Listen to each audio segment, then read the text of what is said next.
आज श्याम सुंदर वन में गौचारण के लिए आए हैं। देखो, भगवान की जो भी लीलाएं हुई हैं उन सब का अलग अलग शास्त्रों में कई बार अलग अलग भाव होता है। कोई शास्त्र कुछ और कहता है, कोई शास्त्र कुछ और कहता है। थोड़ा थोड़ा भेद होता है, ज्यादा नहीं, पर थोड़ा थोड़ा लीलाओं में अलग अलग शास्त्रों का भाव होता है। पर इसका अर्थ ये नहीं कि वो मनगढ़ंत बातें, वो इसीलिए होता है क्योंकि हर युगों की कथा में थोड़ा भेद हो जाता है। भगवान ने एक ही बार कृष्ण अवतार नहीं लिया है, अनंत युग आते हैं, बार बार द्वापर आता और भगवान अवतार ग्रहण करते हैं, तो हर युग में थोड़ी लीला में भेद हो जाता है। इसीलिए शास्त्रों में अगर कभी आपको कोई कथा, कोई लीला कुछ अलग मिल जाए, एक ही लीला के दो भाव मिल जाएं, तो उसका अर्थ समझिएगा कि ये युग भेद के कारण ऐसा अलग भाव है। तो विवाह के भी कई सारे भाग हैं, किंतु एक भाव जो विशेषकर कहा जाता है कि जब श्री श्याम सुंदर, एक भाव तो ये भी है कि जब छोटे थे, एकदम नंद बाबा की गोद में थे, तब विवाह हुआ था। दूसरा भाव ये है कि श्याम सुंदर स्वयं आए हैं गौचारण के लिए, और जैसे गौचारण वृंदावन में कर रहे हैं, तभी अचानक जोर से आंधी चली, अंधकार हुआ, घनघोर अंधकार हुआ, और गौएं भी धीरे धीरे सब अलग हो गई, ग्वाल बाल सब अलग हो गए, और कृष्ण अकेले रह गए। नंद बाबा भी अलग हो गए। अब तो श्याम सुंदर नंद बाबा को खोज रहे, नंद बाबा लाला को खोज रहे, और आज श्याम सुंदर खूब रो रहे हैं कि अब हम कैसे घर जाएंगे, आज तो बाबा भी चले गए, ग्वाल बाल भी ना मिल रहे। प्रभु रो रहे हैं और नंद बाबा लाला को ढूंढ रहे, पर लाला दिखाई ना दे रहे, क्योंकि काली अंधियार छाई हुई है। अब काले में कालो तो दिखे ना है, अब कालो अंधकार है, तो ठाकुर जी दिखाई ना दे रहे कहीं। पर जोर जोर से जब रोने की आवाज आई तो बाबा समझ गए कि लाला सामने ठाड़ो है, तो जाके लाला को पकड़ो। जैसे पकड़ो तो बाबा के हृदय ते लग के जोर जोर ते लाल जी रोने लगे। अरे बाबा, तुम कहाँ चले गए, हमको बड़ो डर लग रहे हो है, जल्दी घर चलो, अब हम यहाँ नहीं रुकेंगे। तो बाबा बोले, अरे लाला, अभी तो गैया ढूंढनी है सबरी, पहले गैया मिलेगी फिर हम जाएंगे यहाँ से। बोले, ना ना बाबा, मैं तो घर ही जाऊंगी। पर लाला गैयन को छोड़ती सी लाली, अरे लाली राधा, तू यहाँ क्या कर रही है? ले बाबा, मैं अपने सखियन के संग आई यहाँ, पर मार्ग भूल गई और अब आंधी में घर जा रही। अरे लाली, काम करेगी? बोले हाँ। बोले, छोरा बड़ी जिद कर रहे हो, घर जानो है, मोको अभी गैया भी घेर के लानी है, तू हमारे या कन्हैया को हमारे घर पहुंचा देगी? हाँ हाँ बाबा, क्यों ना पहुंचाऊंगी, मोको सारे ब्रज के रास्ता मालूम है, आपके कन्हैया को आपके घर पहुंचा दूंगी। तो भोले वाले ठाकुर जी बोले, चलो। अब स्वामिनी और श्याम सुंदर दोनों चल पड़े। अब चल रहे तो ठाकुर जी बोले कि स्वामिनी, घर तो ले जा रही हो, हाथ तो पकड़ लो। लाल जी बोले, क्यों? बोले, हमको डर लग रहे हो, बाबा ने अभी बताई ना, हमको बड़ो डर लगे है, तो जाको डर लगे वाको थोड़ी तसल्ली देनी पड़े ना। अच्छा, तो आपको डर लग रहा है? बोले हाँ हाँ, डर लग रहा है। अरे क्यों लीला करते हो, तुम्हें डर लगता है?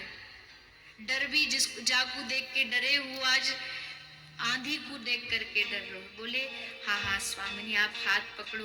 लाली जी ने यूं हाथ पकड़ो, मार्गदर्शन करने लगी, और जैसे हाथ पकड़ा सोई बिजली चमकी, जोर से एक अंधकार दूर हुआ, और उसी स्थान पर भांडीर वन में एक दिव्य विवाह मंडप प्रकट हो गया।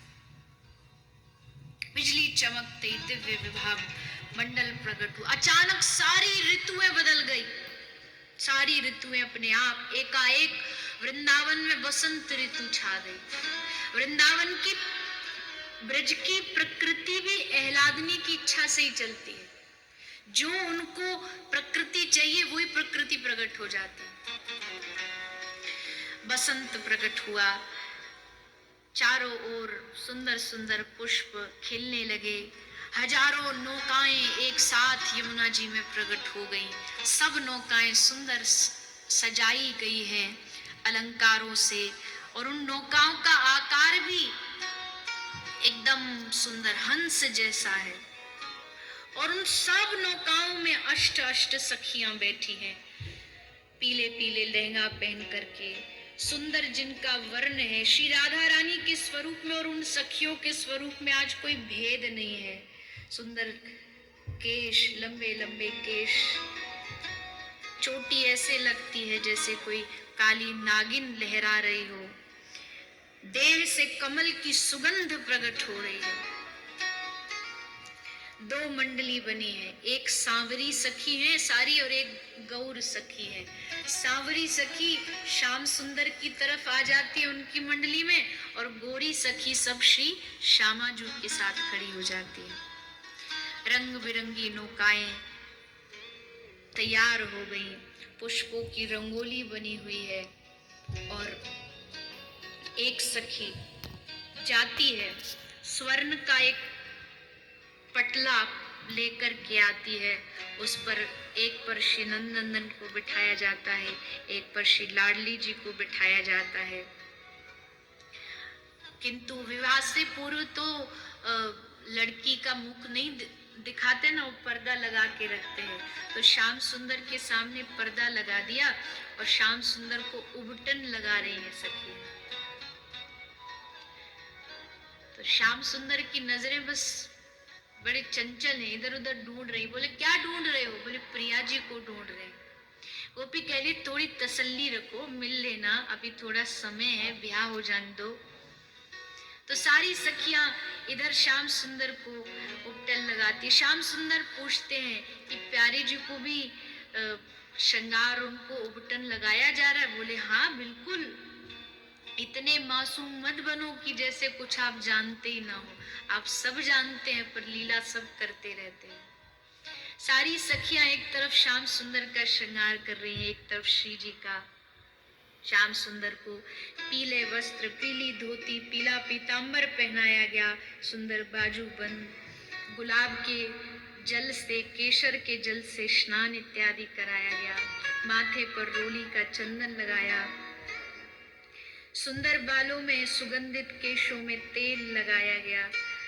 और दूसरी तरफ श्री स्वामिनी जी को सखियां नीले वर्ण का श्रृंगार वस्त्र धारण कराती है, और फिर दोनों को नौका में लेकर के एक दूसरे के समक्ष लाया जाता है।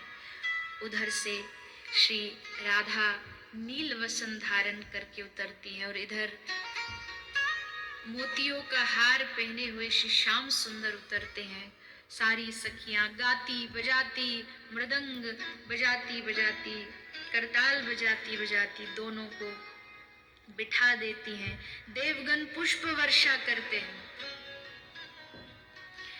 दुल्हा दुल्हन नख शिख शोभा, श्री हरि प्रिया निरखी मन मोहा। ब्रज के बहुत पद हैं श्री राधा कृष्ण के विवाह के। मंडप के मध्य में बिठा दिया गया। एक सखी दो रतन वेदी लेकर के आई, दुल्हा दुल्हन को बिठा करके बिठाया। तभी आकाश में एक प्रकाश हुआ, और प्रकाश होते ही आकाश से नीचे उतरे ब्रह्मा जी। श्री ब्रह्मा जी आज आकाश से नीचे उतरे हैं। तो सखी टेढ़ी टेढ़ी नजरों से पूछती है ब्रह्मा को, तुम्हारा यहाँ क्या काम, तुम क्यों आए हो? ब्रह्मा जी बोले, मैं इस विवाह का पुरोहित हूँ, कर्मकांड के काम तो मैं ही कराऊंगा ना, पंडित जी चाहिए।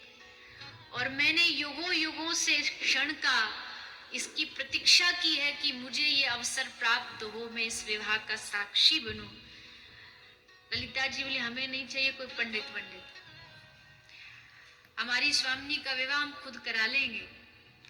किंतु ब्रह्मा जी उदास हो गए, तो श्री राधा रानी ने स्वीकृति दे दी इशारे से, कोई बात नहीं, इनकी इच्छा भी पूर्ण हो। पर सखियों ने पहले ही कह दिया, देखो पंडित जी आपका ज्यादा प्रवेश नहीं होगा इस विवाह में, बस आप मंत्र पढ़ो, आपका यही काम है, बाकी हम देख लेंगे। ब्रह्मा जी बोले कन्यादान कौन करेगा? ललिता बोली हमने कहा ना, ज्यादा इधर उधर की बात नहीं, हम संभाल लेंगी जो हमें करना होगा, आप बस मंत्र पढ़ो। तो ब्रह्मा जी ने मंत्रोच्चारण आरंभ किया। पाग पहने हुए श्री श्याम सुंदर बैठे हैं, सर पर मोर पंख धारण किया हुआ है और दूसरी तरफ चंद्रिका धारण की हुई श्रीजी विराजमान है।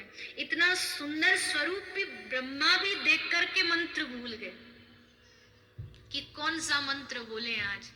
इनकी शोभा के सामने तो मंत्र का भी भान नहीं रहा। तब गोपी सखी याद दिलाती, ब्रह्मा जी ये बोलिए।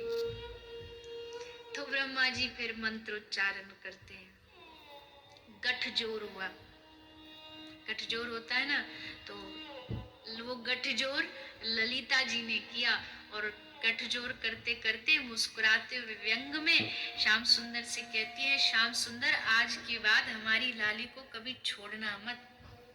और फिर गांठ बांध देती है जोर से कि खुले नहीं। दोनों का मंत्रोच्चारण के बाद भंवरी पड़ती है, भंवरी पड़ने लगती है राधा श्याम सुंदर दोनों।